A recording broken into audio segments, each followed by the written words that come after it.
Assalamualaikum warahmatullahi wabarakatuh. 4 sungai di dunia ini mengalir dari mata air surga. Sungai adalah aliran air besar dan memanjang yang mengalir secara terus-menerus dari hulu, yaitu sumber, menuju ke hilir atau muara. Di dunia ini banyak sekali sungai yang dapat kita jumpai. Tapi tahukah Anda bahwa ada 4 sungai yang mengalir langsung dari mata air surga? Sungai apa sajakah yang Rasulullah SAW sebut airnya langsung dari mata air surga? Simak video ini sampai akhir untuk mengetahui penjelasannya. Ada banyak sungai yang ada di dunia ini, namun Rasulullah SAW menyebut 4 sungai ini secara khusus dalam sabdanya. Sungai memiliki arti penting bagi daerah yang dialirinya. Dari sekian banyak sungai yang ada 4 sungai yang sumbernya langsung dari mata air surga. 4 sungai ini juga dipuji oleh Rasulullah SAW dan menyebutnya sebagai sungai surga. Hal ini sesuai sabda Rasulullah SAW. Dari Abu Hurairah, Rasulullah SAW bersabda, Seihan, Jaihan, Nil, dan Yufrat semuanya adalah sungai-sungai surga. Hadis riwayat Muslim. Sebuah riwayat dari Ibnu Abbas, Rasulullah SAW bersabda bahwa Allah Subhanahu wa Ta'ala menurunkan sungai-sungai tersebut dari sumber mata air yang sama dengan yang berada di surga, yakni di lapisan yang paling bawah. Sumber mata air ini dilindungi oleh sepasang sayap malaikat Jibril alaihi salam. Ia menitipkannya pada gunung yang kemudian mengalirkannya ke bumi. Bagaimanakah penjelasan sungai-sungai tersebut? Berikut ulasannya. Yang pertama adalah Sungai Seihan. Sungai Seihan merupakan salah satu sungai yang dipuji Rasulullah SAW dalam hadisnya. Hal ini menunjukkan bahwa Sungai Seihan adalah salah satu sungai yang istimewa. Menurut Dr. Syauqi Abu Khalil dalam Atlas Al-Hadis An-Nabawi yang merupakan pakar hadis mengatakan Sungai Seihan merupakan sungai besar di wilayah Syam di daerah Al-Musaisah. Sungai itu mengalir dari anak bukit Anadolu di pegunungan Ente Toros, melewati Adana dan bermuara di Laut Tengah di timur laut Teluk Iskandarun. Sedangkan menurut Wikipedia, Sungai Seihan atau Sihun adalah sungai terpanjang di Turki yang mengalirkan air hingga Laut Mediterania. Sungai itu membentang sepanjang 560 km dari mata air yang terdapat di pegunungan Tahtali, Provinsi Sivas, dan Kayseri di pegunungan Ente Toros, hingga ke Laut Mediterania melalui sebuah delta yang luas. Anak sungai utamanya adalah Zamanti dan Goksu yang bertemu dan bersatu di Aladak, Adana, dan kemudian membentuk Sungai Seihan. Sungai Zamanti berasal dari dataran tinggi Uzun di Pinarbasi, Kayseri, dan melewati Tomarza, Develi, dan distrik Yahyali dari Kayseri. Pada zaman kuno, sungai itu biasa disebut Sarus dan datarannya dinamakan Silisian. Sungai Seihan mengalir menuju kota Adana, satu-satunya pemukiman yang berada di dekat sungai itu. Beberapa jembatan dan kaki-kaki jembatan membelah sungai di Adana. Di kota itu terdapat sebuah jembatan batu yang terbuat dari abad ke-4 Masehi. Sungai itu bertemu dengan Laut Mediterania di Capedeli. Aliran Sungai Seihan dibendung menjadi sebuah dam di kota Adana yang berfungsi untuk mengairi irigasi, tenaga listrik, dan mengendalikan banjir.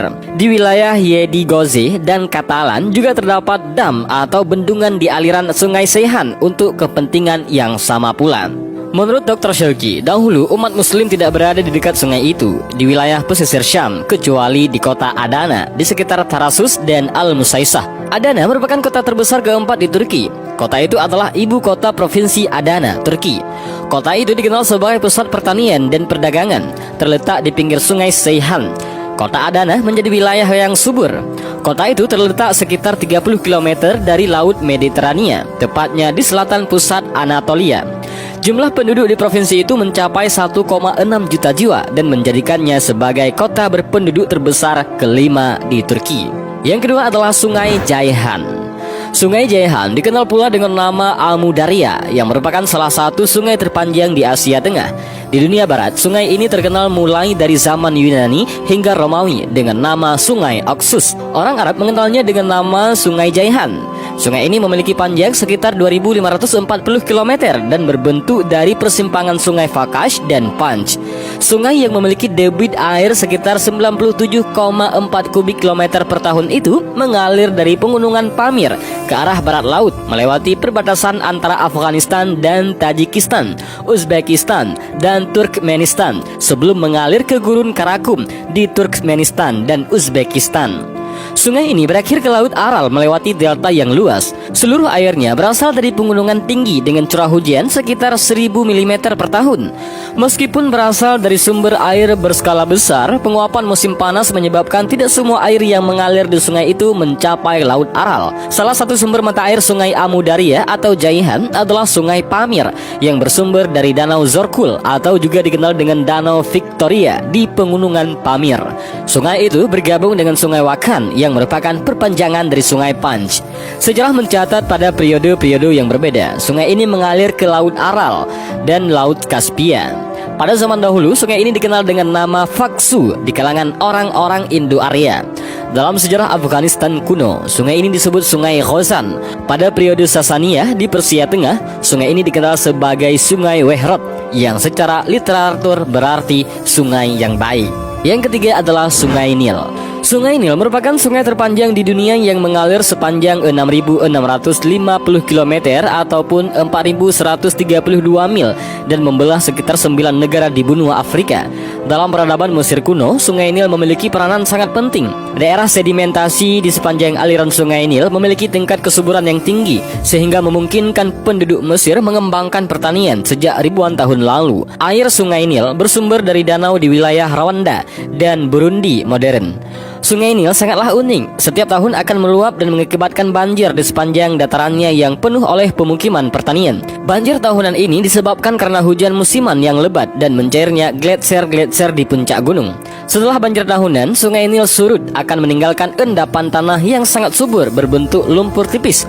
Sebagai negeri yang memiliki curah hujan yang rendah, pertanian Mesir dan negara-negara Afrika lainnya sangat bergantung pada Sungai Nil. Saat Sungai Nil tidak mengalami banjir tahunan, maka akan berakibat pada kelaparan dan penceklik parah. Sungai Nil menjadi tempat di mana Nabi Musa alaihissalam saat masih bayi dihanyutkan untuk menghindari kekejaman Firaun. Menurut cerita dari kitab suci, Firaun mendapatkan ramalan bahwa akhir kematiannya ada di tangan seorang anak laki-laki yang lahir dari kaum budak Yahudi. Sejak saat itu, Firaun memerintahkan setiap bayi laki-laki yang lahir harus dibunuh. Saat Nabi Musa alaihissalam lahir, ia disembunyikan di dalam kota dan dihanyutkan ke Sungai Nil yang bermuara pada tempat pemandian istri Firaun. Tak diduga, ternyata istri Firaun langsung jatuh hati dan mengangkatnya menjadi anak.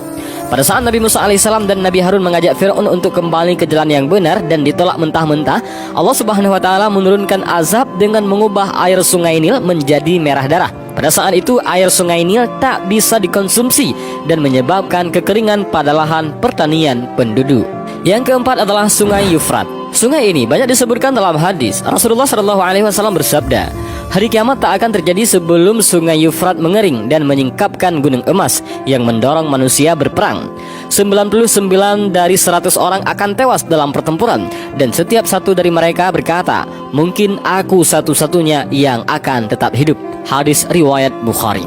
Dalam riwayat lain, Rasulullah SAW bersabda, sudah dekat suatu masa di mana Sungai Yufrat akan menjadi surut airnya, lalu tertampak perbendaharaan daripada emas. Maka barang siapa yang hadir di situ, janganlah ia mengambil sesuatu pun daripada harta itu. Hadis riwayat Bukhari Muslim. Imam Bukhari juga meriwayatkan hadis lainnya. Rasulullah SAW bersabda, segera Sungai Yufrat akan memperlihatkan kekayaan gunung emas. Maka siapapun yang berada pada waktu itu tidak akan dapat mengambil apapun darinya. Imam Abu Daud juga meriwayatkan hadis yang sama. Dalam hadis itu, Rasulullah pernah bersabda bahwa sungai yang mengalir di 3 negara besar, Turki, Suriah, dan Irak, itu pada saatnya nanti akan menyingkapkan harta karun yang besar berupa gunung emas. Selain itu, dalam kitab Al-Burhan fi Alamah Al-Mahdi akhir zaman diungkapkan bahwa keringnya Sungai Yufrat merupakan saat datangnya Al-Mahdi sebagai akhir zaman. Hadis itu membicarakan tentang Sungai Yufrat. Dalam bahasa Arab dikenal dengan nama Al-Furat atau air paling segar.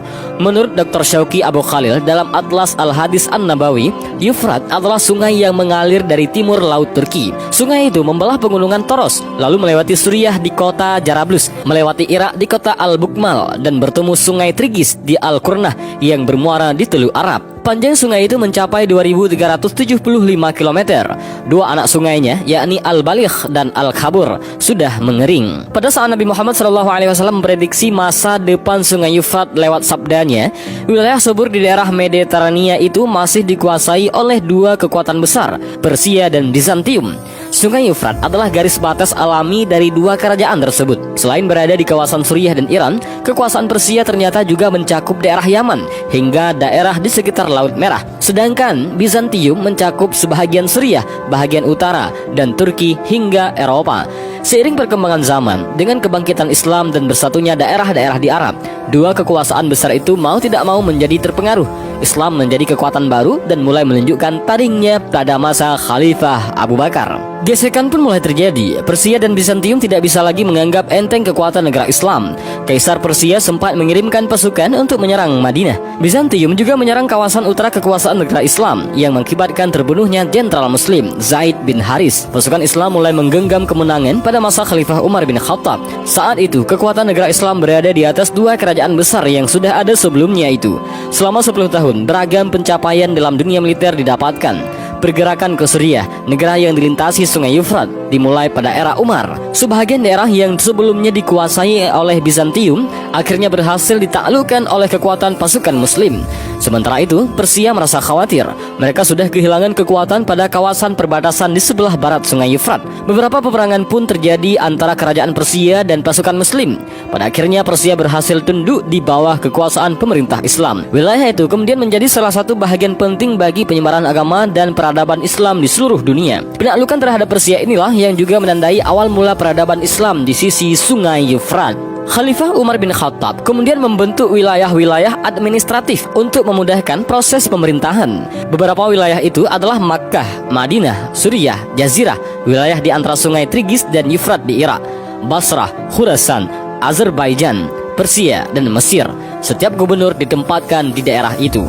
Mereka bertanggung jawab pada sang khalifah. Pada masa-masa inilah agama Islam juga menjadi kuat di daerah-daerah tersebut. Berkat kepemimpinan Umar, Islam sampai saat ini masih menjadi ideologi dan peradaban penting di daerah sekitar Sungai Efrat. Namun dalam perkembangannya, apa yang telah diramalkan oleh Rasulullah SAW sepertinya mulai muncul.